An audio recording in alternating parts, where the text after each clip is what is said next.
પવિત્ર શાસ્ત્ર આ સમય આપણે ઉઘાડીશું અને પ્રભુના વચનો તરફ આપણે જવા માંગીએ છીએ.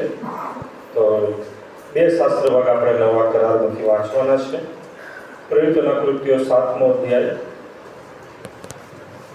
20 થી 36 કલમ અને ત્યારબાદ હિબ્રુઓનો પત્ર 11મો અધ્યાય 24 થી 26 કલમ. પ્રથમ શાસ્ત્ર ભાગ પ્રવૃત્તિઓના કૃત્યો 7મો અધ્યાય 20મી કલમથી 36મી કલમ સુધી પ્રભુનું વચન ત્યાં પ્રમાણે જણાવે છે. ખાસ આજે આપણે મૂસાના જીવન સંબંધી જોવા માંગીએ છીએ કે કઈ રીતના પ્રભુએ મૂસાનો ઉપયોગ કર્યો. ત્યાં મૂસા માટે પ્રવૃત્તિના કૃત્યોમાં આ પ્રમાણે લખવામાં આવ્યું છે. પ્રવૃત્તિના કૃત્યો 7મો અધ્યાય 20મી કલમથી 36મી કલમ સુધી. તે અરસામાં મૂસા જન્મ્યો. તે ઘણો સુંદર હતો. પોતાના પિતાના ઘરમાં 3 મહિના સુધી તેનું પાલન થયું. પછી તેને નાખી દીધો ત્યારે ફારૂની દીકરીએ તેને ઉપાડી લઈને પોતાના દીકરા તરીકે તેને પાડ્યો. મૂસાને મિસ્રીઓની સર્વ વિદ્યા શીખવવામાં આવી હતી. તે બોલવા ચાલવામાં બાહોશ તથા કામ કરવામાં પરાક્રમી હતો. પણ તે લગભગ 40 વર્ષનો થયો ત્યારે પોતાના ઇઝરાયેલી ભાઈઓને મળવાનું તેને મન થયું. તેઓ મારા એક પર અન્યાય થતો જોઈને તેણે તેને સહાય કરી અને મિસ્રીને મારી નાખીને જેના પર જુલમ થતો હતો તેનો વેર વાળ્યું. ઈશ્વર મારી હસ્તક તેઓનો છુટકારો કરશે એમ મારા ભાઈઓ સમજતા હશે એવું તેણે ધાર્યું, પણ તેઓ સમજ્યા નહીં. તેને બીજે દિવસે તેઓમાં ઝઘડો ચાલતો હતો. તે વખતે તે તેઓની પાસે આવ્યો અને તેમની વચ્ચે સલાહ કરાવવાની ઈચ્છાથી તેણે કહ્યું, ભલા માણસો, તમે ભાઈઓ છો તો શા માટે એકબીજા પર અન્યાય ગુજારો છો? પણ જે પોતાના પડોશી પર અન્યાય ગુજારતો હતો તેણે તેને ધક્કો મારીને કહ્યું, અમારા પર કોણે તને અધિકારી તથા ન્યાયાધીશ નિમ્યો છે? પેલા મિસ્રીને તે ગઈકાલે મારી નાખ્યો, તેમ શું તું મને પણ મારી નાખવા ધારે છે? આ વાત સાંભળીને મૂસા નાસી ગયો અને મિદ્યાન દેશમાં જઈ ગયો. ત્યાં તેને 2 દીકરા થયા. 40 વર્ષ પૂરા થયા ત્યારે ઈશ્વરદૂતે સિનાઈ પહાડના રાનમાં ઝાડવા મધ્યે અગ્નિની જ્વાળામાં તેને દર્શન આપ્યું. મૂસા તે દેખાવ જોઈને આશ્ચર્ય પામ્યો અને તે તેને જોવા માટે પાસે જતો હતો. તેવામાં પ્રભુની વાણી થઈ, હું તારા પૂર્વજોનો ઈશ્વર એટલે ઇબ્રાહીમનો, ઈસાકનો તથા યાકૂબનો ઈશ્વર છું. ત્યારે મૂસાએ ધ્રુજારી છૂટી અને તેને જોવાની તેની છાતી ચાલી નહીં. પ્રભુએ તેને કહ્યું, તું તારા પગમાંથી ચંપલ કાઢ, કેમ કે જે સ્થળે તું ઊભો છે તે પવિત્ર ભૂમિ છે. મિસ્રમાં જે મારા લોકો છે તેઓનું દુઃખ મેં નિશ્ચય જોયું છે. તેઓના નિશાસા મેં સાંભળ્યા છે અને તેઓને છોડાવવા હું ઉતર્યો છું. હવે ચાલ, હું તને મિસ્રમાં મોકલીશ. જે મૂસાનો તેઓએ નકાર કરીને કહ્યું હતું કે તને કોણે અધિકારી તથા ન્યાયાધીશ નિમ્યો, તેને જે દૂત તેને ઝાડવા મધ્યે દેખાયો હતો તેની હસ્તક ઈશ્વરે અધિકારી તથા ઉદ્ધાર કરનાર થવા માટે મોકલ્યો. એ માણસે તેઓને બહાર લાવતા મિસ્ર દેશમાં શુભ સમુદ્રમાં તથા 40 વર્ષ સુધી અરણ્યમાં અદ્ભુત કામો તથા ચમત્કારો કર્યા. હિબ્રુઓનો પત્ર 11મો અધ્યાય 24મી કલમથી 26મી કલમ સુધી. ત્યાં પણ મૂસા સંબંધી આ પ્રમાણે લખ્યું છે. હિબ્રુ 11:24. વિશ્વાસથી મૂસાએ મોટો થયા પછી હારૂનની દીકરીનો પુત્ર ગણાવા ના પાડી. પાપનું ક્ષણિક સુખ ભોગવવા કરતાં ઈશ્વરના લોકોની સાથે દુઃખ ભોગવવું તેણે વિશેષ પસંદ કર્યું. મિસ્રમાંના દ્રવ્ય ભંડાર કરતાં ખ્રિસ્તની સાથે નિંદા સહન કરવી એ સંપત્તિ અધિક છે એમ તેણે માન્યું, કેમ કે જે ફળ મળવાનું હતું તે તરફ જ તેણે લક્ષ્ય રાખ્યું. આ પ્રભુનું વચન છે. પ્રભુ આ વચન સમજવા સ્વીકારવા આપણને કૃપા આપે. આ સમયના માટે ઈશ્વર પિતાનો પુષ્કળ આભાર માનું છું. પ્રભુના વચનો લઈને આવવાના માટે ફરીથી પ્રભુએ એ કૃપા આપી અને પ્રભુનો પુષ્કળ આભાર માનું છું કે આ વચનો દ્વારા ખરેખર મને પણ વ્યક્તિગત જીવનમાં પ્રભુએ બહુ જ મોટો આશીર્વાદ આપ્યો છે. વચનથી પ્રભુએ મારી સાથે પણ વાત અને વ્યવહાર કરતા બહુ જ ઉત્તેજન આપ્યું છે. અને આ બાળકીય સેવામાં વચનો થકી પ્રભુ મને સામર્થ્ય અને બળ આપનાર બન્યા છે. માટે વ્યક્તિગત રીતના પણ હું પ્રભુનો પુષ્કળ આભાર માનું છું. સર્વમાન મહિમા ગૌરવ પ્રભુને આપું છું. આપ સર્વનો પણ પ્રભુ ઈસુના નામમાં પ્રેમી સલામ પાઠવતા આવકાર કરું છું. આપના સાથ સહકારના માટે, પ્રાર્થના માટે, આપના પ્રેમના માટે આપ સર્વનો આભાર માનું છું. પ્રભુ તમને તેનો આશીર્વાદ આપશે. મૂસાના માટે થઈને અત્યાર સુધી આપણે ગણનાના પુસ્તકમાં એની પહેલા પણ જે સંદેશા મેં આપ્યા હતા ઘણું બધું આપણે જોઈ ગયા હતા. પણ આજે ખાસ મૂસા સંબંધી આપણે જોવા માંગીએ છીએ કે મૂસાનો ઉપયોગ કેવો અદ્ભુત પ્રભુ એ કરી રહ્યા છે. અને આ વચનોથી ખાસ આપણે એ બાબત સંબંધી પણ ઉત્તેજન પ્રાપ્ત કરવા માંગીએ છીએ કે નહીં કેવળ મૂસાનો પણ પ્રભુ આપણા દરેકનો ઉપયોગ કરવા માંગે છે. કેવી રીતના, કેવી પરિસ્થિતિમાં અને કઈ રીતના પ્રભુ આપણો ઉપયોગ કરી શકે છે એ આપણે આ મૂસાના જીવન સંબંધી જોવા માંગીએ છીએ. ખરેખર મૂસા જેવી વ્યક્તિ જો ના હોત આ પૃથ્વી પર કે આ જગત પર, મૂસા જેવી વ્યક્તિ જો ના હોત તો આજે હું માનું છું કે આપણી પાસે બાઇબલ કે નિયમશાસ્ત્ર એ સંબંધી પ્રશ્ન હોત. કારણ કે મૂસાના જીવનનો અને મૂસાનો આ સંબંધી બહુ જ મોટો ફાળો છે. કઈ રીતના? તો જો તમે ગૂગલ સર્ચ કરો અને તમે લખો કે દુનિયાની સૌથી પ્રાચીન ભાષા કઈ, અને એ ભાષાનું પહેલું નામ આવે છે મિસરની એટલે ઇજિપ્શિયન લેંગ્વેજ એ સૌથી પ્રાચીન લેંગ્વેજ કે જે મિસરના પિરામિડોમાં આજે પણ એ લખેલી છે, જોવા મળે છે. પણ એ લેંગ્વેજ એટલે ભાષા આજે કોઈને આવડતી નથી, કોઈને એનો ખુલાસો આવડતો નથી. અને મૂસા કે જે એ ઇજિપ્તની એ એમ કહેવાય કે એક સમયની બહુ જ વિકસિત એવી સંસ્કૃતિ એનો એ ભાગીદાર થનાર એવો આ બહુ મોટો વ્યક્તિ હતો.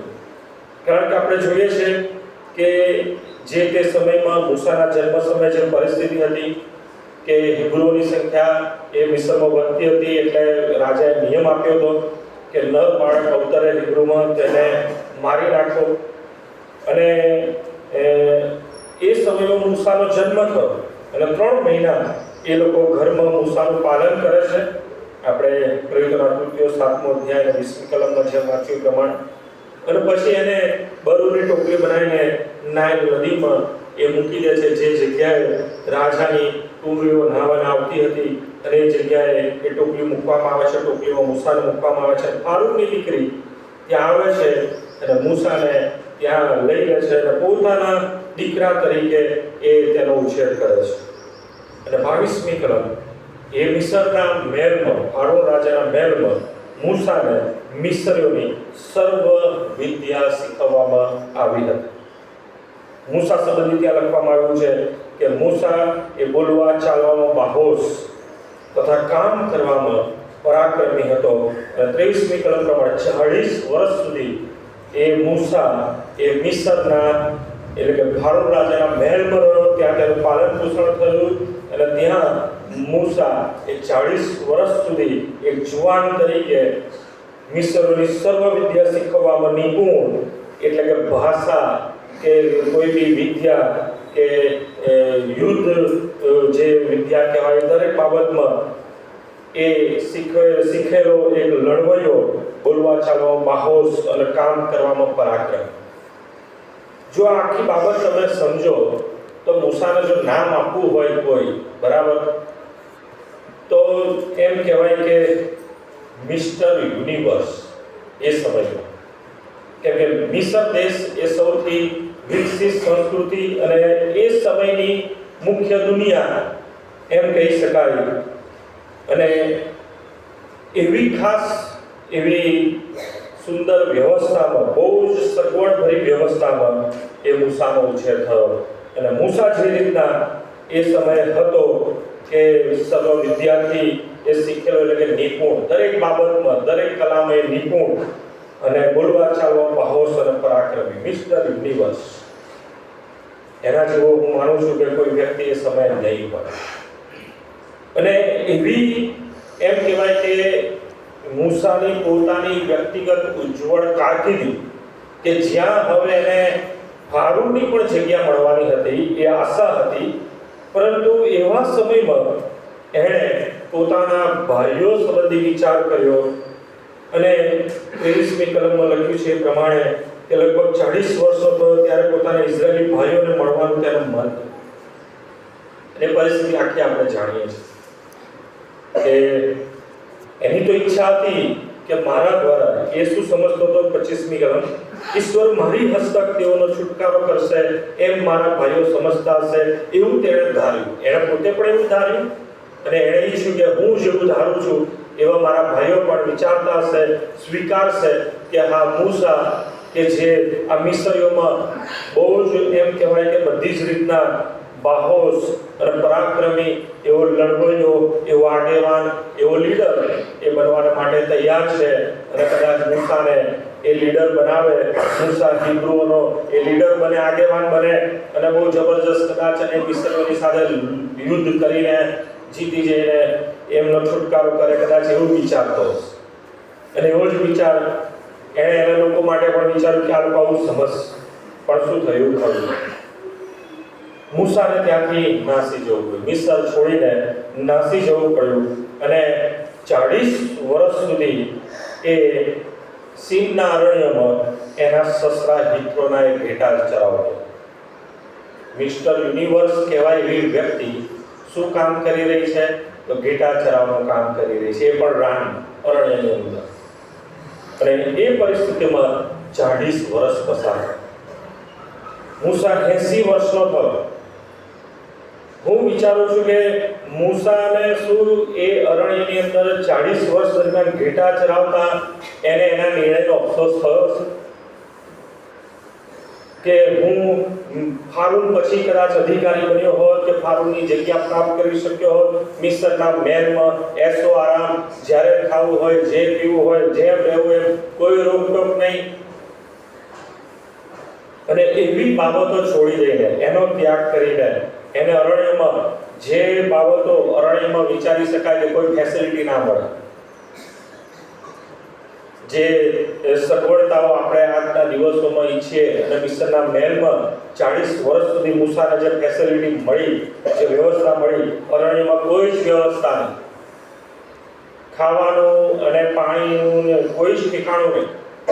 કદાચ અને ઘણા સમયે ભૂખ્યા રહેવું પડ્યું હશે, કે ગમે તેમ કરીને પોતાનું ગુજરાન ચલાવવું પડ્યું હશે. પણ એવા સમયમાં પણ પ્રભુ એના મનની ઈચ્છા જાણીને, કેમ કે કદાચ મૂસાની બાબતનો રંજ હશે કે મેં મારા તરફથી બધું જ કોશિશ કરીને મારા ભાઈઓના છુટકારા માટે મેં બધું જ કર્યું, પણ કેમ હું એમાં નિષ્ફળ ગયો. ચોક્કસ એ બાબતનો એને રંજ હશે કે એ બાબત સંબંધી જે વિચારતો હશે. નહીં કે મિસ્રનો ત્યાગ કર્યાને લઈને અફસોસ, કે નહીં કે એ મિસ્રના મહેલને ત્યાગીને અત્યારે જે પ્રમાણે એ મુશ્કેલીમાં ને હાડ મારી વેઠીને જીવન ગુજારી રહ્યો છે, મુશ્કેલીઓ વેઠી રહ્યો છે, એનો અફસોસ ના હોય. કેમ કે તમે જોઈ શકો છો કે એ 40 વર્ષના એ અરણ્યવાસ દરમિયાન પ્રભુ એને દર્શન આપે છે. 30મી કલમમાં 40 વર્ષ પૂરા થયા ત્યારે ઈશ્વર દૂતે સિનાઈ પહાડના રાનમાં ઝાડવામાં અગ્નિની જ્વાળામાં તેને દર્શન આપ્યું.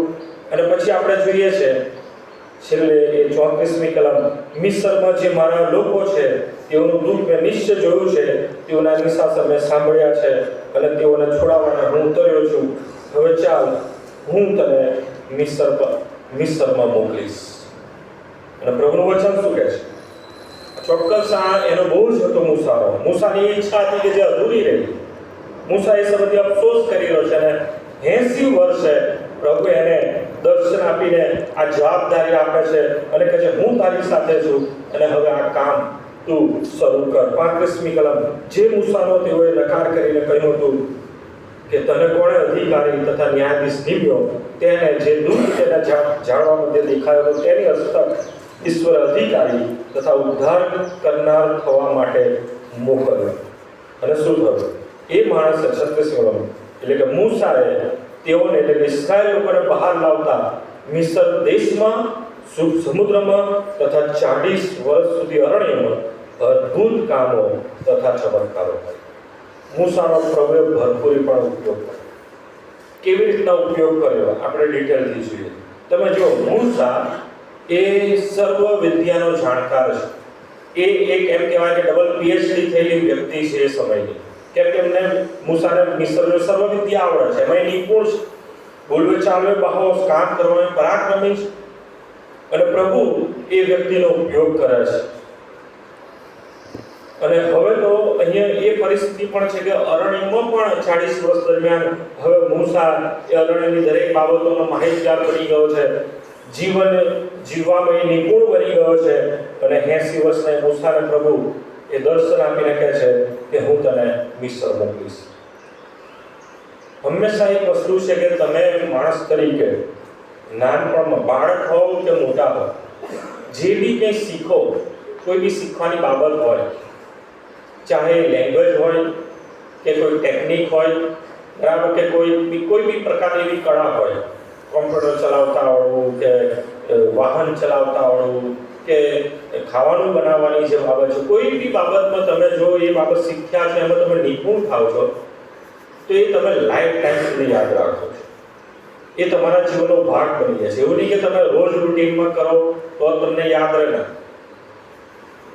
ચોક્કસ હું માનું છું કે મને જ્યારે 4-wheel ડ્રાઈવ કરતા આવડ્યું તો હું સેમિનરીમાં હું ખાસા વર્ષો રહ્યો અને એ સમય પ્રેક્ટિકલમાં પણ રહ્યો. લગભગ 8 વર્ષ જેટલો સમય એવો ગયો કે મેં 4-wheel ડ્રાઈવ નહોતું કર્યું. પણ 8 વર્ષ પછી બી એક સમય એવો આવ્યો કે પહેલું જ મને 4-wheel આપવામાં આવ્યું ને કે સાહેબ તમે જો તો મેં ચલાવ્યું તો એઝ ઇટ ઇઝ જેમ ચલાવવાનું એ જ પ્રમાણે મેં ચલાવ્યું. મારું જજમેન્ટ કે જેવી બાબત છે એવું નથી કે 8 વર્ષ પછી મેં હવે એ વિકલ્પ વિશે મને નહીં આવડતા. એટલે હું જે કહેવા માંગુ છું કે મૂસાને જે વસ્તુ એ શીખ્યો, જે વસ્તુ એના મતે 40 વર્ષનો જે અનુભવ, મિસ્રની એ વિદ્યા જાણવાનો અનુભવ અને 40 વર્ષનો અરણ્યનો અનુભવ, પ્રભુએ એને કેળવ્યો, પ્રભુએ એને ટ્રેન કર્યો. દરેક પરિસ્થિતિ, દરેક બાબતોથી એને માહિતગાર કર્યો કે કઈ રીતના, કેમ કે એ સ્કોલર વ્યક્તિ હતી, અભ્યાસુ વ્યક્તિ હતી અને એ દરેક બાબતોથી શીખ્યો. મહેલમાં રહીને પણ શીખ્યો અને અરણ્યમાં રહીને પણ શીખ્યો. અને એ મૂસા એ પ્રભુની અજાયબ જેવી આ સમય સંજોગો પરિસ્થિતિમાં એ કેળવણી પ્રાપ્ત કરે છે પ્રભુ તરફથી. અને પ્રભુને ત્યાં હવે લાગે છે કે મૂસા હવે આ બાબત માટે તૈયાર છે. કારણ કે બહુ મોટી જવાબદારી હતી. જવાબદારી કંઈ 5, 25 કે 100 લોકોની નથી, જવાબદારી લાખો લોકોની હતી.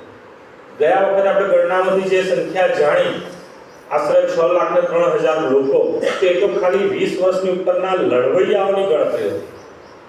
સ્ત્રીઓ અને એ ગણનામાં દાખલ ના થયા 20 વર્ષથી નીચેના બાળકો અને વૃદ્ધો ચોક્કસ હું માનું છું કદાચ 80 વર્ષથી ઉપરના છે. કેમ કે 80 વર્ષ સુધી મૂસા બી જાણે જુવાન હોય એ પ્રમાણે તાકાત ધરાવે છે. યહોશુ અને કાલેબ પણ એ રીતના ધરાવતા હતા. તો આપણે હું માનું છું કદાચ 80 વર્ષથી ઉપરના એ સમયે વૃદ્ધ ગણાતા, એ લોકોની ત્યાં ગણના નથી. કેમ કે એ યુદ્ધમાં ના જઈ શકે. એટલે એવા લોકો જો તમે ગણવા જાઓ તો કેટલા થાય? ચોક્કસ જેટલા લડવૈયા છે એનાથી 2 ગણા થાય. કેમ કે બાળકોની ગણના નથી, સ્ત્રીઓની નથી. સ્ત્રીઓ ચોક્કસ હું માનું છું એના અડધા ભાગને તો સ્ત્રીઓ જ હશે. 6 લાખ બીજી સ્ત્રીઓ ગણના થઈ શકે. એટલે આશરે તમે જુઓ તો 12 લાખ, બરાબર, બહુ વધારે ડીપમાં નથી જતા પણ એક આંકડો પકડે કે 6 ના ડબલ ગણી 12 લાખ લોકોની સગવડતા જોવી, વ્યવસ્થા જોવી, એમને કઈ રીતના એમની શિક્ષણ આપવું કે જ્ઞાન આપવું, કે હું માનું છું કે મેસેજ પાસ કરવો પણ અઘરો.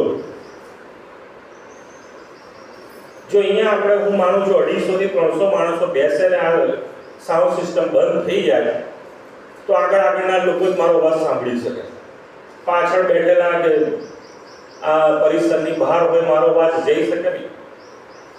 અત્યારના સમયમાં આવું બહુ પ્રેક્ટિકલ સમજાવવા માટે, જે વિચાર મારો રજૂ કરવો છે સમજાવવા માટે હું તમને તૈયાર કરું છું. અત્યારનું દુનિયાનું સૌથી મોટું સ્ટેડિયમ નરેન્દ્ર મોદી સ્ટેડિયમ છે. કેટલી કેપેસિટી છે? 1 લાખ. હવે 1 લાખ માણસોની વચ્ચે હું ગ્રાઉન્ડની વચ્ચે જ ઉભો રહું, હું ગમે એટલા બૂમો પાડીને બોલું માઇક વગર, તો શું એને સંભળાશે? સંભળાય, બધા સુધી મારો અવાજ ના જાય. હવે જો મૂસાનો ઉપયોગ કરવો છે ને એ 6 ના ડબલ એટલે 12 લાખ લોકો સુધી પહોંચવું છે તો કેમનું પહોંચવાનું? અને એના માટે પ્રભુ મૂસાને તૈયાર કરે છે. કેવી રીતના તૈયાર કરે? બહુ અજબ ટેકનોલોજી અને બહુ ગજબ આઈડિયાથી પ્રભુ મૂસાનો ઉપયોગ કરે છે. અને એ આપણે સમજવા માંગીએ છીએ કે 12 લાખ લોકો સુધી મૂસાએ પહોંચવાનું છે તો કઈ રીતના પહોંચવાનું? અને તમે જુઓ કે પ્રભુ મૂસાને એ દર્શન આપે છે અને પછી શું કહે છે? નિર્ગમનમાં આવીએ, મારી સાથે નિર્ગમન ખોલો.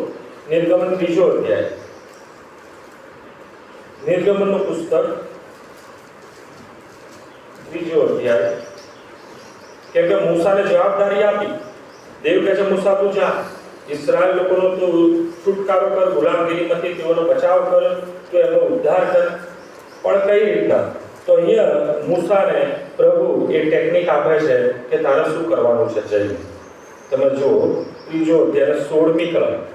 બરાબર, એ જ બાબત છે જે આપણે વાંચીએ. મૂસાને દર્શન આપે છે બળતા ઝાડવામાં અને પ્રભુ મૂસાની સાથે વાત કરે છે. ચોક્કસ મૂસા અને પ્રભુની એ વાતચીત છે. મૂસા શરૂઆતમાં તો ના પાડે છે, પ્રભુ ઇમ્પોસિબલ છે, હું એ કરી શકતો નથી, મારી ત્યાં કેટલીક ખામીઓ છે. બરાબર, પ્રભુ એનો ત્યાં જવાબ આપે છે. 16મી કલમ જોઈએ. તું જઈને ઇઝરાયલના વડીલોને ભેગા કરીને તેઓને કહે, યહોવા તમારા પિતરોના ઈશ્વર, ઇબ્રાહીમના તથા ઈસાકના તથા યાકૂબના ઈશ્વર, તેમણે મને દર્શન દઈને કહ્યું કે મેં નિશ્ચય તમારી ખબર લીધી ને મિસ્રમાં તમારા ઉપર જે વીતે છે તે મેં જોયું છે. તમે જો મૂસાને શું કીધું? તારે જઈને કોને મળવાનું? ઇઝરાયલના વડીલો. અને ઇઝરાયલના વડીલો એટલે એ લોકો હતા કે જે કુટુંબોના મુખ્ય હતા. હવે એ બધી બાબતો ઓલરેડી આપેલી છે, જો કે ઘટનાઓ બહુ ડીપમાં નથી જવું, પણ જે મુખ્ય કુટુંબો હતા ઇઝરાયલના, એમના મુખ્ય વડા. બરાબર, કુળ વાઇઝ હતું. અને મુખ્ય કુળોમાં જેમ યુસફના 2 દીકરા અને એમના બીજા એ કુટુંબના મુખ્ય રીતે 70નો આંકડો ત્યાં આવે છે. આપણે આવીશું ધીરે ધીરે એના ઉપર. મુખ્ય વડીલોને તું જઈને ભેગા કર. હવે સ્વાભાવિક છે કે 12 લાખને પહોંચવું કે 6 લાખને પહોંચવું કે 1 લાખને પહોંચવું, એના કરતાં 70 વડીલોને પહોંચવું એ સહેલું.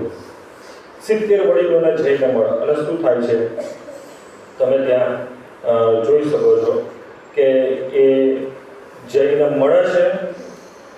અને તમે જો હવે 4થો અધ્યાય, નિર્ગમનનું પુસ્તક 4થો અધ્યાય 29મી કલમ. પ્રભુ એને કીધું શું કરવાનું છે. 29મી કલમ, નિર્ગમન 4થો અધ્યાય 29મી કલમ. ને મૂસા તથા હારૂને જઈને ઇઝરાયલના સર્વ વડીલોને એકઠા કર્યા. અને યહોવાએ મૂસાને કહેલી સર્વ વાતો હારૂને કહી સંભળાવી. અને તેણે લોકોના દીકતા તે ચિહ્નો કરી બતાવ્યા. અને લોકોનો વિશ્વાસ બેઠો. અને જ્યારે તેઓએ સાંભળ્યું કે યહોવાએ ઇઝરાયલી લોકોની ખબર લીધી છે ને તેઓના દુઃખ જોયા છે, ત્યારે તેઓએ માથા નમાવીને ભજન કર્યું. તો જો એ વડીલોને ભેગા કરવામાં આવે છે, ઇઝરાયલીઓના 70 વડીલોને ભેગા કરે છે, મુખ્ય કુટુંબોના મુખ્ય વ્યક્તિઓને ભેગા કરે છે. 30મી કલમ, યહોવાએ મૂસાને કહેલી સર્વ વાતો હારૂન કહી સંભળાવે છે અને ચિહ્નો કરી બતાવે છે. 31મી કલમ, લોકોનો વિશ્વાસ બેઠો. કેમ? કેમ કે 70 જઈને આ મેસેજ પાસ કર્યો મુખ્ય એમના કુટુંબોમાં. કેમ કે આ એમની ફરજ હતી. આ એક જાતનું એમ કહેવાય ને, એક ચેનથી જોડાયેલું આખું એક ગ્રુપ. મુખ્ય મૂસાના હારૂન એ 70 વડીલોને કહે, 70 વડીલો એમના કુટુંબોને કહે, અને દરેક કુટુંબના મુખ્ય પછી એમના નાના વ્યક્તિ સુધી આ વાત પહોંચાડે. અને એમ 6 લાખ કે 12 લાખ સુધી આ વાત પહોંચી. લોકોને મૂસા ઉપર વિશ્વાસ બેઠો. અને એ બાબત જ્યારે એમને ખ્યાલ આવ્યો કે યહોવા ઇઝરાયલી લોકોની ખબર લીધી છે, એમના દુઃખ જોયા છે, એ લોકોએ પ્રભુનું ભજન કર્યું કે પ્રભુએ આપણને બચાવવા માટે એ વ્યક્તિ મોકલી છે. એ મૂસાનો સ્વીકાર હતો. જ્યારે મિસ્રની ગુલામગીરીની પરિસ્થિતિમાંથી મૂસા એમને છોડાઈને બહાર આવે છે, બહાર લાવે છે, ત્યારે શું થાય છે? નિર્ગમનનું પુસ્તક 18માં આવીએ. નિર્ગમન 18. અને ત્યારે ત્યાં એના સસરા હિત્રો પણ આવે છે. મૂસાના સસરા એટલે કે મૂસાની વાઈફને અને એના બાળકોને લઈને એના સસરા, કે મૂસા જ્યાં સુધી મિસરમાં હતો ત્યાં સુધી મૂસાના પત્ની અને બાળકો એમના પિયરમાં હતા, હિત્રોની પાસે હતા. અને અહીંયા હિત્રો હવે મૂસાની પત્ની અને બાળકોને લઈને મૂસાની પાસે આવે છે અને હિત્રો આ બધી બાબતો જુએ છે. 18માં અધ્યાય કઈ રીતના પ્રભુ દેવ એ મૂસાનો ઉપયોગ કરી રહ્યા છે, કઈ રીતના પ્રભુએ ઇઝરાયેલ લોકોને છોડાવે, બધી બાબતો ત્યાં આગળ 18માં અધ્યાયમાં આવે છે. પરંતુ મુખ્ય બાબત કે જ્યારે મૂસા ન્યાય કરવા બેસે છે એ બાબત પણ એ હિત્રો જુએ છે કે સવારથી લઈને 13મી કલમમાં આવીએ, નિર્ગમન 18 13મી કલમ.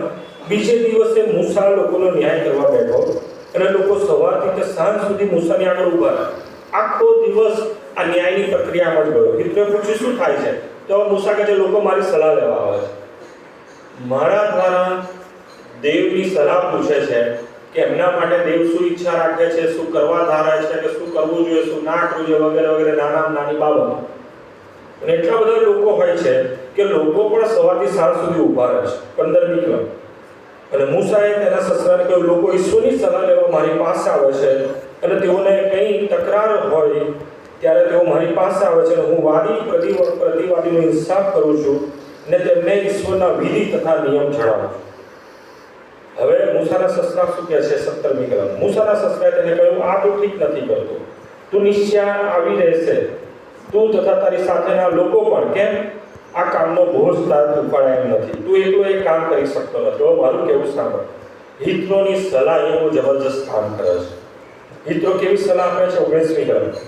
મારું કેવું સાંભળ, હું તને સલાહ આપીશ ને ઈશ્વર તારી સાથે હો, તારે તે લોકોને ઈશ્વરની ઠેકાણે થવું ને તેમના મુકદ્દમા તારે ઈશ્વરની પાસે લઈ જવા અને તારે તેઓને વિધિઓ તથા નિયમો શીખવવા તથા જે માર્ગે તેઓએ ચાલવું જોઈએ ને જે કામ તેઓએ કરવું જોઈએ તે તેઓને બતાવવું. વળી તું સર્વ માણસોમાંથી હોશિયાર માણસોને એટલે ઈશ્વરનો ડર રાખનાર સત્ય પુરુષોને તથા સ્વાર્થ દ્વેષકોને શોધી કાઢીને તેઓને 1000-1000ના ઉપર્યો, 100-100ના ઉપર્યો, 50-50ના ઉપર્યો તથા 10-10ના ઉપર્યો તેઓ ઉપર ઠરાવ. અને એ પ્રમાણે એ કામ મૂસા કરે છે. 26મી કલમ. અને તેઓ સર્વ પ્રસંગે લોકોનો ન્યાય કરતા. કયા? જે પ્રમાણે ઉપર્યોની ન્યાય છે એ પ્રમાણે 10ની ઉપર પછી 50, 50ની ઉપર 100 અને 100ની ઉપર 1000. 26મી કલમ. અને તેઓ સર્વ પ્રસંગે લોકોનો ન્યાય કરતા અને અઘરા મુકદ્દમા તેઓ મૂસાની પાસે લાવતા. જે કોઈનાથી સોલ્વ ના થાય એ જ મુકદ્દમો મૂસાની પાસે લાવતા, પણ પ્રત્યેક નજીવી તકરાર તેઓ પોતે ચૂકવતા.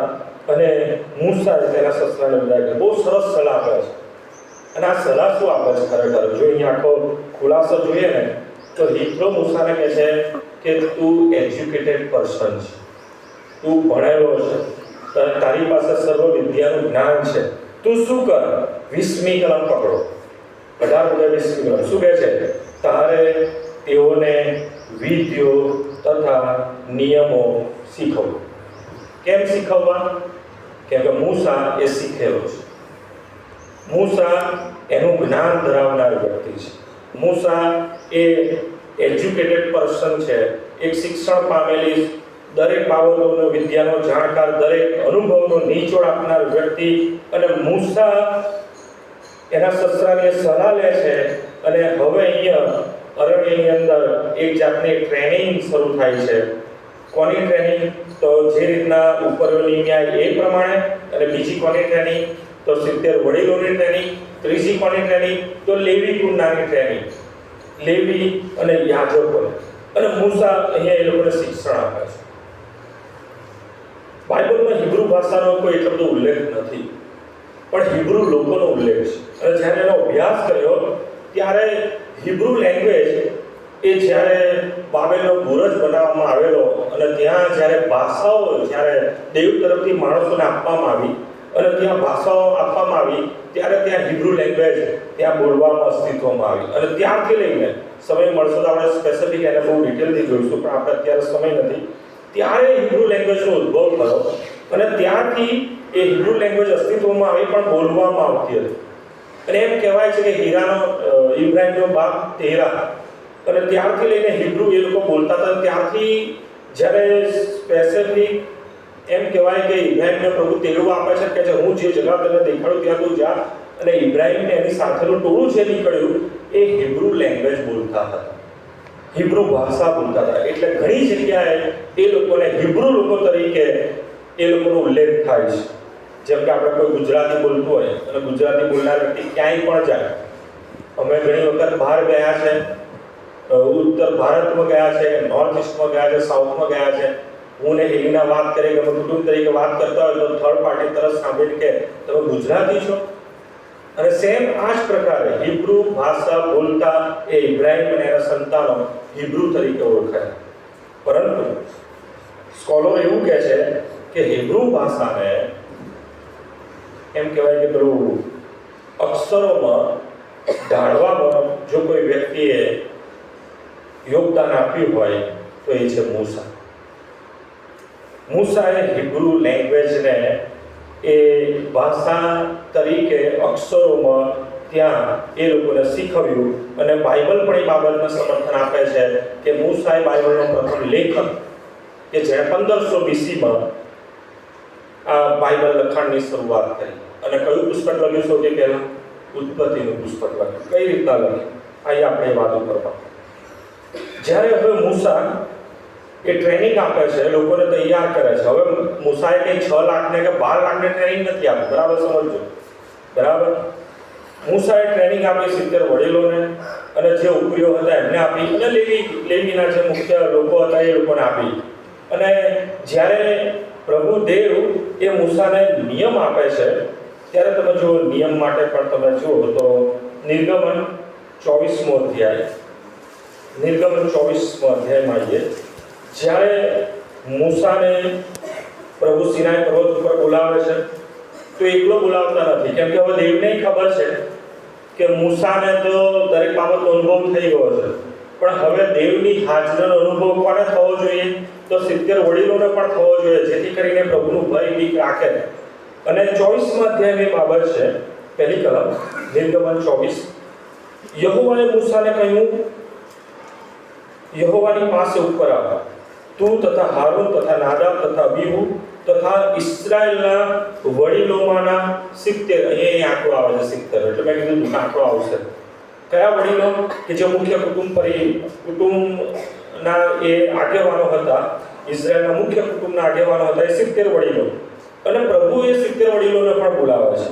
ક્યાં? કે તમે ઉપર આવો. ક્યાં? સિનાઈ પહાડ પર આવો. અને પ્રભુ મૂસાની સાથે વાત કરે છે અને દરેક બાબતો મૂસાને એ કહે છે કે તું લખ. 4થી કલમ પકડીએ, 24 4થી કલમ. અને મૂસાએ યહોવાની સર્વ વાતો લખી. કઈ વાતો લખી? તો સ્વાભાવિક છે કઈ વાતો લખી હશે, તો ઉત્પત્તિની બાબતો લખી. કેમ કે અહીંયા લખ્યું છે કે પુસ્તક તૈયાર કર્યું. 7મી કલમ જુઓ. અને તેણે કરારનું પુસ્તક લઈને લોકોના સાંભળતા વાંચ્યું. જે વાતો તમે જુઓ, આ મૂસાએ જે પુસ્તક લખ્યું ને તેનો આધાર તો જોઈએ. જો એણે કોઈ ગુફામાં બેસીને એમ લખ્યું હોત તો કાલ ઉઠીને કોઈ વધારે જ્ઞાની વ્યક્તિ હોય ને તો એ એનો વિરોધ નોંધાવે કે ક્યાંય એવી સાબિતી નથી કે મૂસાએ જાહેરમાં પુસ્તક લખ્યું હોય કે એવા વચનો લખ્યા કે જે દેવ દ્વારા બોલવામાં આવ્યા હોય અને લોકોએ સાંભળ્યા હોય અને એ બાબતોને સમર્થન આપ્યું કે આ મૂસાએ એ બાબતો લખી છે. મૂસાએ જે બાબતો પુસ્તક તરીકે લખી, માની લે ઉત્પત્તિનું પુસ્તક લખ્યું, તો એ બાબતો એવી હતી કે જે બીજાએ પણ સાંભળી હતી. કોણે સાંભળી? કે 70 વડીલોએ સાંભળી, હારૂન, નાદાબ, અબીહુએ સાંભળી, મુખ્ય આગેવાનોએ સાંભળી. અને એ બાબતો પુસ્તક તરીકે, કેમ કે એજ્યુકેશન જે પ્રાપ્ત કરેલ વ્યક્તિ હોય તે મૂસા હતો અને મૂસાએ ભાષાનું જ્ઞાન એ લોકોને પાસ પણ કર્યું છે. પણ સ્વાભાવિક છે કે મુખ્ય આગેવાન મૂસા છે અને દેવે મૂસાને કીધું કે તું લખ, અને મૂસાએ લખ્યું. એટલા માટે ફરીથી કહું છું કે હિબ્રુ લેંગ્વેજને જો અક્ષરમાં વાક્યમાં ઢાળી હોય તે છે મૂસા. અને મૂસાએ જ કરારનું પુસ્તક લખ્યું, પ્રથમ પુસ્તક, ઉત્પત્તિનું પુસ્તક. તો જે વાતો દેવે કહી કે તું લખ એ લખી. કેમ કે કોઈ હિસ્ટ્રી નહોતું જાણતું. કઈ હિસ્ટ્રી? કે આકાશ પૃથ્વી કોણે બનાવી? ઉત્પત્તિ 1 કે છે in the beginning God created heaven and earth. એ એમને કોઈ જાણતું નહોતું. એ મૂસાને કહ્યું કે તું લખ, કેમ કે મેં બનાવ્યું છે. અને મૂસા એવી વ્યક્તિ હતી કે જે ખરેખર જ્ઞાની વ્યક્તિ હતી, જે ખરેખર સમજી શકે એવી વ્યક્તિ હતી, જે ખરેખર એડિટિંગ કરીને પુસ્તકનું રૂપ પ્રૂફ આપી શકે એવી વ્યક્તિ હતી અને એણે બહુ જબરજસ્ત એ લખાણ લખ્યું છે. આજની તારીખે ઉત્પત્તિનું પુસ્તક પહેલો જે વાંચું છું, એનો અભ્યાસ કરું છું, મને પ્રભુ રોજ નવું આપે છે. બહુ જબરજસ્ત એ બાબતો છે, જો કે બાઇબલ સ્ટડીનો વિષય છે. અહીંયા આપણે જોઈએ કરારનું પુસ્તક. હવે શું છે? 7મી કલમ 24મો અધ્યાય 7મી કલમ. કરારનું પુસ્તક લઈને લોકોના સાંભળતા વાંચ્યું. હવે લોકોના સાંભળતા વાંચ્યું. એ 70 વડીલોએ સમર્થન આપ્યું. મૂસાએ એ જ વાતો લખી છે જે દેવે કહી. અને જ્યારે લોકોએ સાંભળ્યું તો લોકોએ સમર્થન આપતા શું કીધું? યહોવાએ જે કહ્યું છે તે બધું અમે કરીશું ને પાડીશું. અને પછી જે 2 શિલાપાટીઓની વાત છે, 10 નિયમો સ્પેસિફિક, એ પણ અલગ છે. તમે વાંચી શકો છો 12મી કલમમાં, 24 12મી કલમ. અને યહોવાએ મૂસાને કહ્યું, તું પર્વત પર મારી પાસે આવ ને ત્યાં ઊભો રહે, અને શિલાપાટીઓ તથા નિયમ તથા જે આજ્ઞા મેં લખી છે તે હું તને આપીશ, એ માટે કે તું તે લોકોને શીખવે. મૂસાએ આ લોકોને એની પાસે જે નોલેજ હતું, એની પાસે જે ભાષાનું જ્ઞાન હતું, એ બધું પાસ કર્યું. અને તમે જુઓ કેટલી મોટી ચળવળ ફાટી નીકળી. એ 40 વર્ષના અરણ્યવાસ દરમિયાન કે જેનો માસ્ટર મૂસા હતો, કયા ખૂણામાં, કયા દિવસે, કયા સમયે સારું વાતાવરણ મળે, પાણી મળે, ઘાસ મળે, એ કેમ કે 40 વર્ષે અરણ્યમાં એણે પોતે એના સસરાના ઘેટા ચલાવ્યા. એ અનુભવ એ મૂસાને ઇસ્રાયેલ લોકોને અરણ્યમાં દોરવામાં કામ લાગ્યો. અને પ્રભુએ મૂસાનો બહુ અદ્ભુત રીતનો ઉપયોગ કર્યો. જ્યારે હું વિચારું છું કે મૂસાનો આટલો અદ્ભુત રીતનો ઉપયોગ શા માટે થયો? મૂસા જે બી એને કરવું હોય, કોઈ નાનો માણસ બી એને કહે કે મૂસા તું આમ કર, અને જો એ સારું હોય તો મૂસાએ કર્યું છે. એનું કારણ કે મૂસાને નામ જ આપવામાં આવે છે, મૂસા એક નમ્ર માણસ. દરેક બાબતો જે સારા માટેની હોય એ સ્વીકારીને એ પ્રમાણે કરતો હતો, એ સ્વીકારી લેતો હતો. નહીં કે હું ડબલ PhD છું, હું ડોક્ટર છું ને તું મને કોણ કહેવાવાળો કે તું આમ કર ને તેમ કર. ત્યાં 40 વર્ષ કાઢ્યા છે મેનમાં, વિશ્રામેલમાં મેં કાઢ્યા છે. તે 40 વર્ષ આમને એકલા બેઠા છે, મેં ચરાવ્યા, તું કોણ મને કહેવા? પણ તે નમ્ર માણસ હતો. એણે જોયું કે આ સલાહ સારી છે તો એણે સ્વીકારીને એ પ્રમાણે કર્યું. અને સારું કરવા માટે થઈને એણે કોઈ એવી અછૂત-છૂતનો ભેદભાવ પણ ના રાખ્યો. એવું નહીં કે આ લોકો યાર મારી કેટેગરીમાં ના આવે, હું એ લોકોને ના આપું. ના, નાના માણસ સુધી એ જ્ઞાન પહોંચે, શિક્ષણ પહોંચે, સારી વાતો પહોંચે, આશીર્વાદની એ બાબતો પહોંચે, એના માટે એણે પ્રયત્નો કર્યા. તમે જો કેટલો નમ્ર માણસ. મૂસાની જેમ પ્રભુ આજે આપણો ઉપયોગ કરવા માંગે છે, પણ એ ક્યારે થશે? કે જ્યારે આપણે નમ્ર બનીશું. તો ચોક્કસ રિયાન પ્રકારે પ્રભુને બહુ જરૂર છે. તમે જુઓ જ્યારે 70 વડીલોને એ બાબતો આપવામાં આવે છે, તમે જો 70 વડીલોની બાબતો તમે જો કન્ટિન્યુ રહે છે. પહેલા આપણે એ ઉપર અભ્યાસ કરીએ તો તમે ગણના 11માં આવો. ગણનાનું પુસ્તક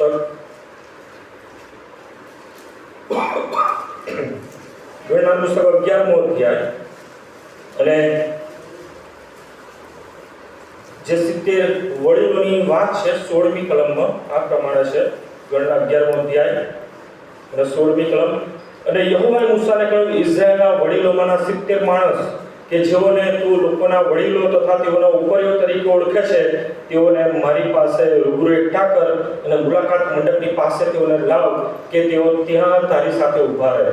આ એ બનાવશે કે જ્યાં મૂસા હવે પોતાના ઉપર બહુ બોજ આવી ગયો છે, બહુ જવાબદારી આવી ગઈ છે, અને જવાબદારી વહેંચવામાં આવે, એ જવાબદારીના ભાગીદાર કોઈને બનાવવામાં, એના માટે પ્રભુને વિનંતી કરે છે.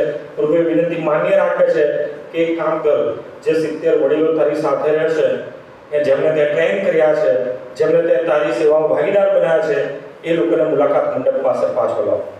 અને શું કરે?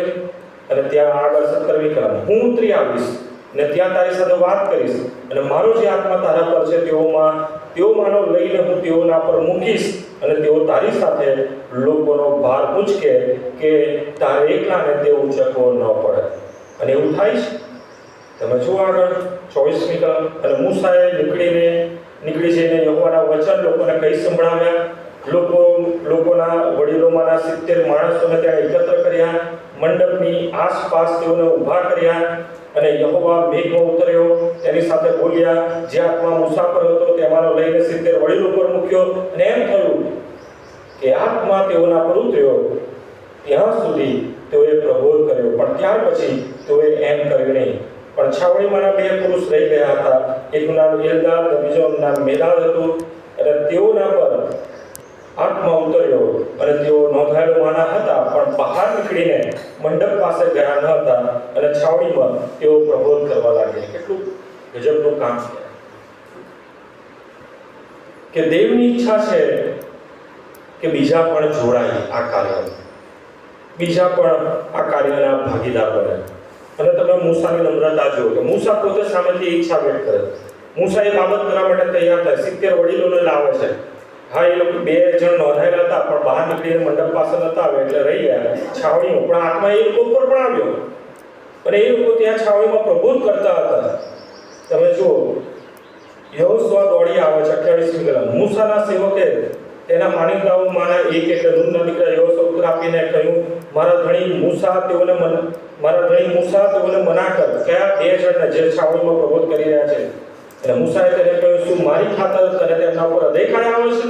પરમેશ્વર કરો કે યહોવાના સર્વ લોક પ્રબોધક થાય, કે યહોવા તેઓના ઉપર પોતાનો આત્મા મૂકે. અને મૂસા તથા ઇઝરાયલના વડીલો છાવણીમાં ગયા. મૂસાની નમ્રતા તમે જુઓ. મૂસા કહે છે, મારી તો ઈચ્છા છે કે પ્રભુ કરે અને ઇસ્રાયલના દરેક લોકો ઉપર પ્રભુ આત્મા મૂકે, દરેક લોકો પ્રબોધક થાય અને દરેક પ્રભુના લોક તરીકે પ્રચાર કરે, સેવાઓ ભાગીદાર કરે, પ્રભુનો મહિમા પ્રગટ કરે. આજે અલાયન્સમાં બહુ મોટી ખોટ છે સેવકોની, પાડો જવાબદાર. કેમ કે જ્યાં આગળ આવવું જોઈએ ત્યાં આગળ આવ્યા નથી. જે રીતના સાથ સહકાર આપવો જોઈએ એ રીતના આપ્યો નથી.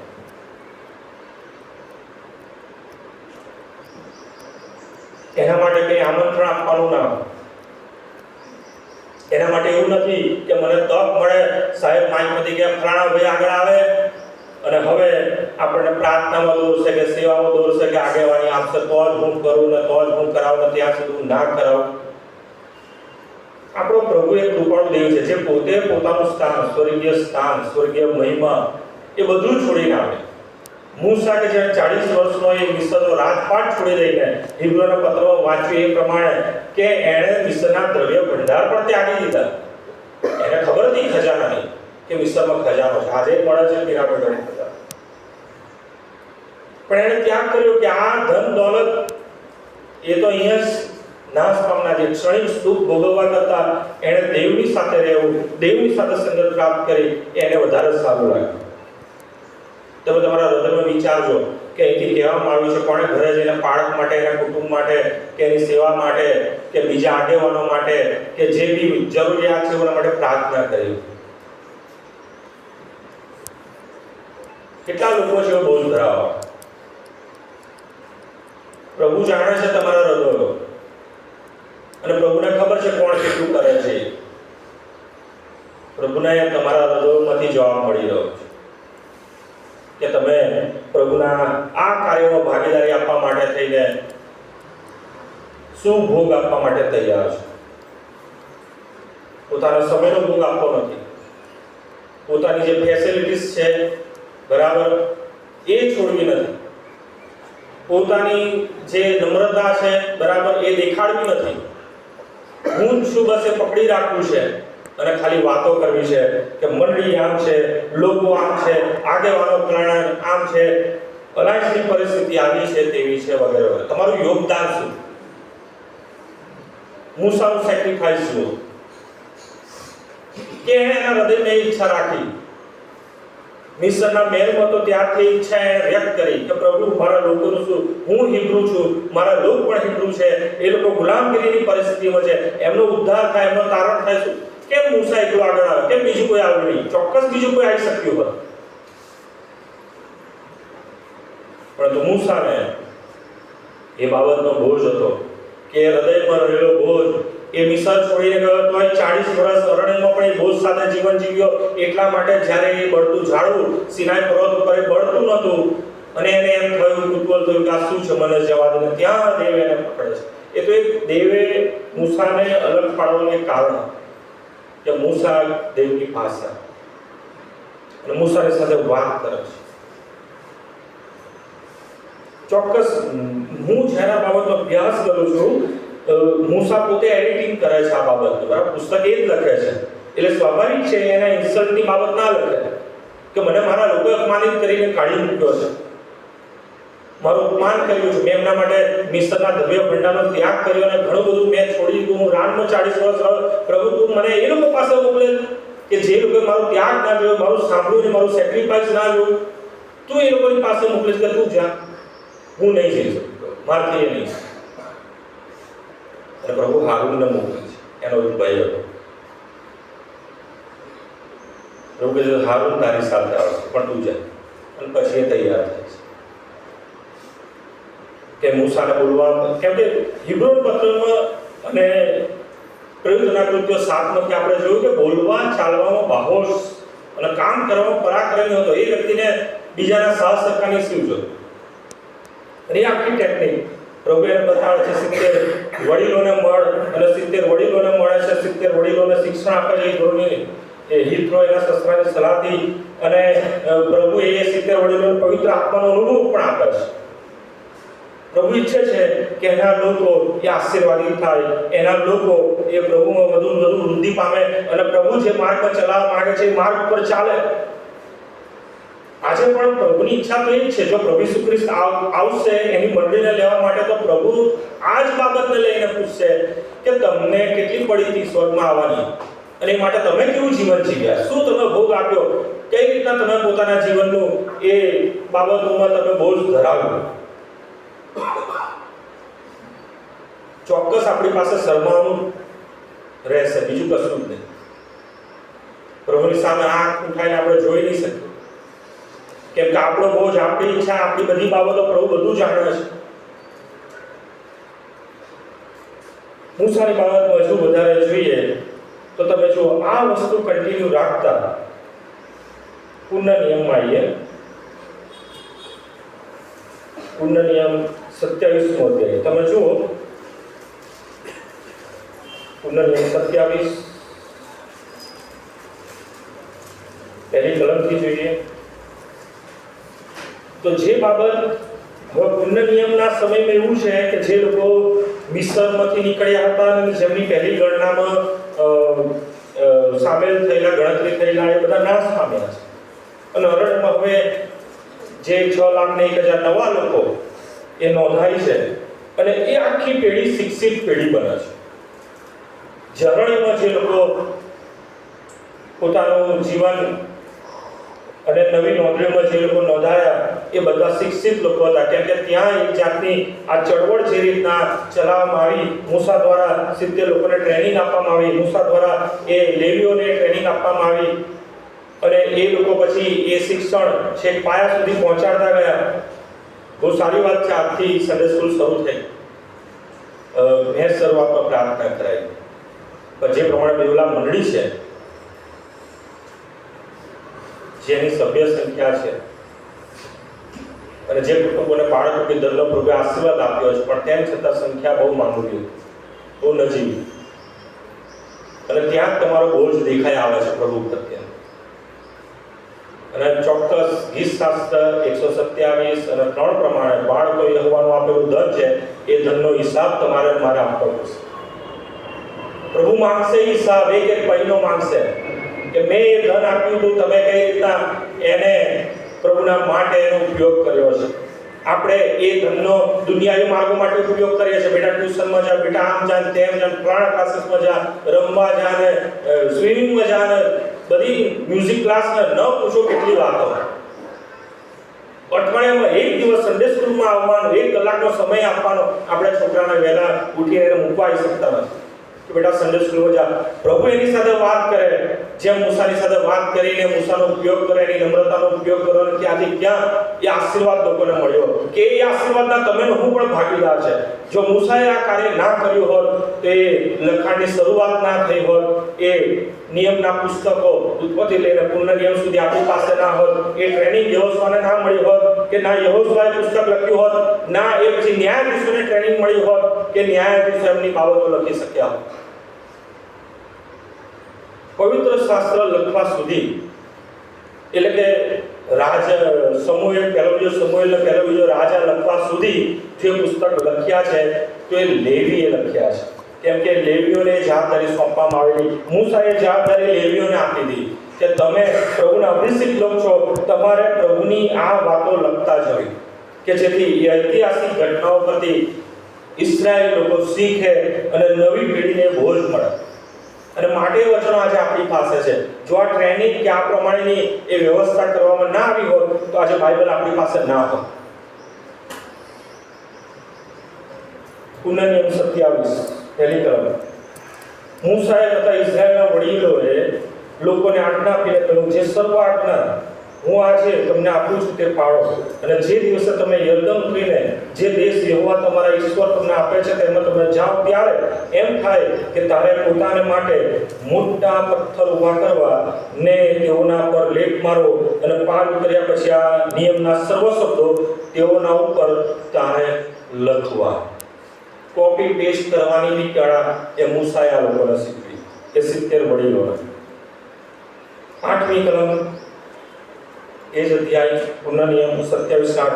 અને તારે આ નિયમના સર્વ શબ્દો બહુ સ્પષ્ટ રીતે તે પથ્થરો પર લખવા. કેમ કે પેલું ઓળિયું જે ચામડાનું જે પત્ર હતું એ સાચવી રાખવું બહુ મુશ્કેલ હતું. એ બહુ લાંબા સમય સુધી રહેતું નહોતું. પણ હવે લેંગ્વેજનું જ્ઞાન છે, લખતા વાંચતા હવે લોકોને આવડવા લાગ્યું છે, અને ખાસ કરીને વડીલોને લેવીઓને લખતા આવડે છે, વાંચતા આખી પ્રજાને આવડે છે.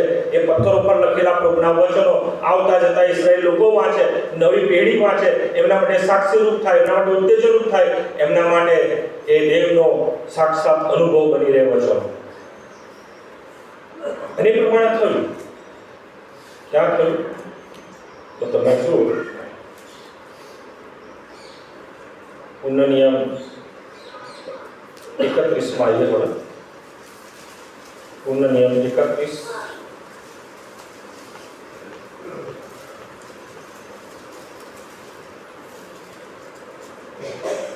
અને આ 9મી કલમ. પુનઃનિયમ 31:9. અને મૂસાએ આ નિયમ લખીને યહોવાનો કરાર ઉચકનારા લેવી પુત્રો જે યાજકો તેઓને તથા ઇસ્રાયેલ સર્વ વડીલોને ત્યાં લેવી પુત્રો, યાજકો અને વડીલો 70 વડીલોને આપ્યો. અને મૂસાએ તેઓને આજ્ઞા આપી, 10 વર્ષના અંતે છુટકારાના વર્ષને ઠરાવેલા વખતે માંડવા પર્વમાં જ્યારે સર્વ ઇઝરાયેલ યહોવા તારા ઈશ્વરની આગળ જે સ્થળ તે પસંદ કરે ત્યાં હાજર થાય, ત્યાં સર્વ ઇઝરાયેલની આગળ તેઓના સાંભળતા તું આ નિયમ વાંચશે. બધી બાબતો મૂસા દ્વારા શીખવવામાં આવી, એમને સૂચવવામાં આવી. 24મી કલમમાં આવીએ. 31 મુદ્દે 24મી કલમ. અને જ્યારે મૂસા આ નિયમના વચનો અર્થથી ઇતિ સુધી પુસ્તકમાં લખી રહ્યો, એટલે કે હવે પુનઃનિયમ પણ એને લખ્યું અને પૂરું કર્યું, લખી રહ્યો, ત્યારે એમ થયું કે મૂસાએ યહોવાનો કરારનો સૂચકનારા લેવીઓને આજ્ઞા આપી કે આ નિયમનું પુસ્તક લો ને યહોવા તમારા ઈશ્વરના કરાર કોષની બાજુમાં રાખી મૂકો, તે તમારી વિરુદ્ધ સાક્ષી તરીકે ત્યાં રહે. યહોશુઆમાં આવીએ. કેમ કે યહોશુઆને જે આજ્ઞા આપી હતી કે તારે આ પ્રમાણે કરવું, જે વડીલોને આજ્ઞા આપવામાં આવી હતી એ પ્રમાણે યહોશુઆ 8 અને 32મી કલમ. યહોશુઆ 8 અને 32. અને ત્યાં તેણે એટલે કે યહોશુઆએ તે પથ્થરો ઉપર મૂસાના નિયમ શાસ્ત્રની નકલ ઉતારી લીધી ને ઇઝરાયેલી લોકોની સમક્ષ તેણે તે લખી. પહેલું નિયમ શાસ્ત્રનું કોપી પેસ્ટ ક્યાં થયું? કનાન દેશમાં, વચનના દેશમાં. કેમ કે હવે અહીંયા સ્થાયી રહેવાનું છે. હવે અહીંથી કંઈ બીજે જવાનું નથી. હવે જ્યાં રહેવાનું છે ત્યાં પથ્થર ઉપર એ નિયમ શાસ્ત્રની નકલ ઉતારવામાં આવી કે જેથી આ વચનો એ સામાન્ય વ્યક્તિ પણ, કેમ કે દરેકને વાંચતા લખતા આવડે છે, એ લોકો વાંચી શકે અને બીજાને શીખવી શકે. આગળ 34મી કલમ યહોશુઆ 8 અને 34. અને ત્યાર પછી નિયમ શાસ્ત્રના સર્વ વચનો એટલે આશીર્વાદ અને શાપ નિયમ શાસ્ત્રના પુસ્તકમાં લખેલા છે તે પ્રમાણે તેણે સર્વ વાંચી સંભળાવ્યા. છેલ્લું વાક્ય એ અધ્યાયનું. મૂસાએ આપેલી સર્વ આજ્ઞામાંનો એક પણ શબ્દ એવો નહોતો કે જે યહોશુઆએ વાંચ્યો ન હોય. 24મો અધ્યાય યહોશુઆ 24મો અધ્યાય.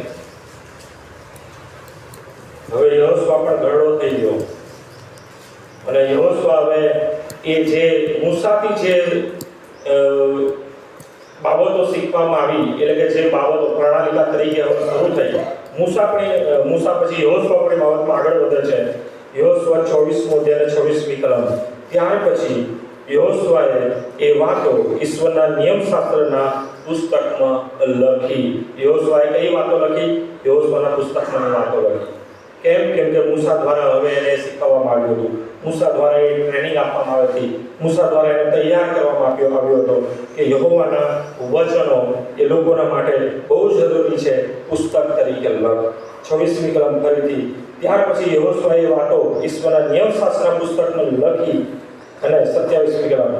યહોશુઆએ સર્વ લોકોને કહ્યું, જુઓ, આ પથ્થર આપણી વિરુદ્ધ સાક્ષી થશે, કેમ કે યહોવાએ પોતાની જે વાતો આપણે આગળ કહી તે સર્વ એણે સાંભળી છે, તો આ તમારી વિરુદ્ધ સાક્ષી થશે.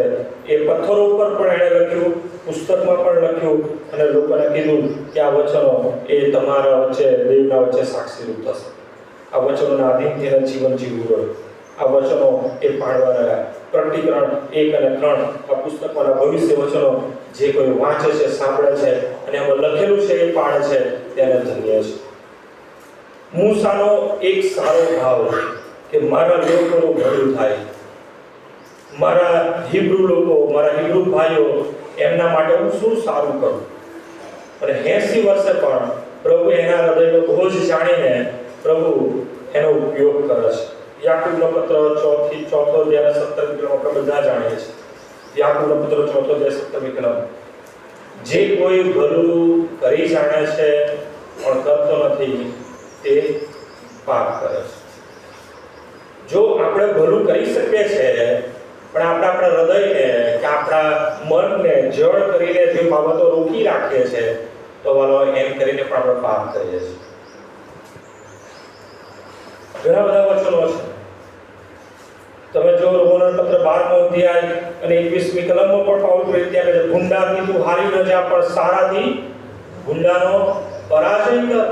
કેટલું કરીએ છીએ આપણે? શું આ વચનો જે આપણને આપવામાં આવે આપણા હાથમાં છે, આપણા ઘરમાં છે, રોજ વાંચીએ છીએ અને સંદેશાઓ રવિવારે સાંભળે છે, શું ખરેખર આપણે બોજ ધરાવીએ છીએ માટે કંઈ સારું કરવાનો, કે કંઈક ભલું થાય, મંડળીનું ભલું થાય, કુટુંબોનું સારું થાય, જે જરૂરિયાતમંદ છે એ પ્રભુમાં આગળ આવે, ઉત્તેજન પ્રાપ્ત કરે? કેટલી એવી ઈચ્છાઓ દર્શાવે. આટલી મોટી સંખ્યા છે ને, પણ ખરેખર ચોક્કસ હું આભાર માનું છું કે અમુક જૂજ વર્ગ પણ એવા છે, આમ ગણી શકાય એવા 5 કે 6 કે જેવા વ્યક્તિઓ બોજ પ્રાપ્ત કરીને પણ મને સામે રિપ્લાય આપે છે મેસેજથી કે મળીને કે સાહેબ અમે તમારી સાથે છે, તમે જે બાબતો કઈ સારી છે ચોક્કસ અમે એવો બોજ ધરાવે છે. બહુ જૂજ લોકો છે. ત્યારે મને પણ એમ થાય કે શું આટલા જ છે? પ્રભુએ બસ આટલા જ લોકો મંડળીમાં આપ્યા કે જે કંઈક સારું કરવાનો ભાવ ધરાવે, બોજ ધરાવે, સારું કરવાની ઈચ્છા દર્શાવે. વાલાઓ, પ્રભુ તમારો ન્યાય કરશે અને પ્રભુ જ્યારે આ બાબત પૂછશે કે તે મારા માટે શું કર્યું, પ્રભુ શું બતાવશે? મેં તારા માટે વધસ્તંભ પર મારું બલિદાન આપ્યું, તારા પાપોને માફ કર્યા. જે પાપોની શિક્ષા તારે બળતી આગ અને ગંધકથી બનનારી અગ્નિમાં તારે જે પીડા ભોગવવાની હતી, કે જ્યાં એ પીડો નાશ પામતો નથી, એ કડિયા કરે છે, એ પીડા એ વધતી જાય છે, એવી પીડાથી તારો છૂટકો થાય એના માટે થઈને વધસ્તંભ પર મેં મારું રક્ત વહાવ્યું, તારા પાપ ભૂલી ગયો, માફ કર્યા. તે મારા માટે શું કર્યું? હું ગભાણ માહે જન્મ્યો તારા માટે. રોજ તને નવી કૃપામાં, મારા પ્રેમમાં રોજ નવી તક આપી કે આજે કંઈક તું મારા માટે કંઈક આગળ આવે અને સારું કરવાનો ભાવ ધરાવીને તું જીવનમાં મારો મહિમા પ્રગટ કરે. હું નથી કહેતો મારા માટે કરો, હું નથી કહેતો કોઈ આગેવાનના માટે કરો કે બિવલાના મંડળીના માટે કરો, પ્રભુના માટે કરો. વાલા, પ્રભુના માટે તમે શું કર્યું ને શું કરી શકો છો? પ્રભુને હિસાબ આપવો પડશે એક એક બાબતોનો. પ્રભુ કહેશે તે મારા માટે શું કર્યું? નામ તેને કહે સ્ટેનલી, મેં તને ઘણી તકો આપી, ઘણો સમય આપ્યો, આટલા લાંબા આયુષ્યમાં પણ તે મારા માટે શું કર્યું? પ્રભુ આપણે રહેવા માટે ઘર આપે છે, પ્રભુ આપણને ખાવા માટે 2 ટાઈમનું 3 ટાઈમનું જે ખાવું પીવું હોય બધું આપે છે. પ્રભુ આપણને તાજગી, તંદુરસ્તી, સામર્થ્ય, બળ આપે છે. પ્રભુ સારી નોકરી, નાણાંનો આશીર્વાદ આપે છે. જે પણ જોઈએ દુનિયાની વ્યવસ્થામાં બધું જ પ્રભુ આપણને આપે છે. એ પ્રભુના માટે તમે શું સારું કરવાના માટે બોજ ધરાવ્યો, ઈચ્છા ધરાવી, એ માટે તમે પ્રેક્ટિકલ બન્યા. આપણે શું કરીએ છીએ ખબર છે? અહીંથી સાંભળીએ છીએ અને મનમાં શું કરીએ છીએ? પ્રાર્થના કરીએ છીએ કે હા પ્રભુ તાપો અને તૃપ્ત થાવ, અને ઘરે જઈને પછી બસ એ જ મારી વાર્તા અને એ જ મારું ગીત. શું યોગદાન? કેટલું યોગદાન? કેવું યોગદાન? ઘણા તો યોગદાન પણ આપવું હોય છે પણ સ્વાર્થી આપવું હોય છે. મને કંઈક મારું નામ થવું, લખીને આપે તો ઘણા કે આ રીતનું છે મારા નામથી, અને આ રીતના કહેવામાં આવે કે જણાવવામાં આવે. ઘણી વખત બહુ મોટો આશીર્વાદ મળે તો લોકો લખીને આપે છે, પ્રમોશન થયું, બહુ જ આગળ પ્રભુએ જબરજસ્ત આશીર્વાદ આપ્યો છે, જાહેર કરીએ છીએ આપણે. પ્રભુના માટે આપણે શું કરી શકીએ છીએ? કેટલું કર્યું છે? પ્રભુએ હિસાબ આપણી પાસે માંગશે. મૂસા નમ્ર માણસ, 40 વર્ષ એ ફારૂના મહેલમાં રહ્યો, સર્વ જ્ઞાનથી ભરપૂર, પણ એણે નાના માણસને આગળ આવવા માટે, નાના માણસને સારી વ્યવસ્થા મળે, બચાવ થાય, એના માટે એણે પ્રયત્ન કર્યો. કેટલા વર્ષ પ્રયત્ન કર્યો? 40 વર્ષ. તમે જુઓ, ઘણી એવી સમય સંજોગો પરિસ્થિતિ ઊભા થયા જ્યાં દેવ પોતે એમના ક્રોધમાં, ગુસ્સામાં કહી દે છે કે આ ઇસ્રાયેલ લોકોને હું નાશ કરીશ, અને મૂસા હું તારાથી હવે નવી પ્રજા ઉત્પન્ન કરીશ. કેટલી વખત કહે છે એવું ખબર? 2 વખત કહે છે. 2 વખત એવી પરિસ્થિતિ ઊભી થાય છે. આપણે મૂસાની જગ્યાએ તો શું કરીએ? આ તો ગોલ્ડન ઓપોર્ચ્યુનિટી કહેવાય. ઇસ્રાયેલ ગયા બધા, મારું કુટુંબનું નામ થાય છે, આવું તો પ્રભુ તમે જ આ તો કરી શકો, થેન્ક યુ, હું તૈયાર છું. મૂસા એવું ના કરે. મૂસાએ કેવું કીધું? પ્રભુ તું એક કામ કર, મારું નામ જીવનના પુસ્તકમાંથી ભૂસી નાખ, પણ આ લોકોના પાપમાં, આ ઇસ્રાયેલ લોકોના જીવન હું અહીંયા અરણ્યમાં લઈ આવ્યો છું, જે વચનના દેશમાં લઈ જાય તો એટલું મોટું મહેણું થશે પ્રભુ, કે એમનો દેવ એટલો કેપેબલ નહોતો, એટલો સામર્થ્યવાન નહોતો, એ હારી ગયો કે અરણ્યમાં એના લોકોનો નાશ કર્યો. જો પ્રભુનું આગમન થયું ને આ બેવલામાંથી, જે લોકો ઉંચકાવા જોઈએ ઉંચકાયા નહીં, તો એના માટે શું? એવો બોજ ધરાવ્યો છે, પ્રાર્થના કરી છે પ્રભુ આખો બેવલા મંડળી તારો, બેવલા મંડળી ઉદ્ધાર પામે, તમારા સ્વર્ગીય રાજ્યમાં આવે. એ કેટલા બોજ સહિત પ્રાર્થના કરી છે, કેટલી વખત પ્રાર્થના કરી છે. હું નથી કહેતો કે તમે વધસ્તંભ ઉચકીને આવો ને અહીંયા હોલમાં તમારો વધસ્તંભ બતાડો, ના વાળો. પ્રભુ ખાલી તમારા હૃદય જુએ છે, અને પ્રભુ ઈચ્છે છે કે હૃદયમાં તમે એવો બોજ ધરાવો. મૂસાની એવી ઈચ્છા કે મારા લોક એમનો ઉદ્ધાર થાય, અને પ્રભુ એનો ઉપયોગ કરે.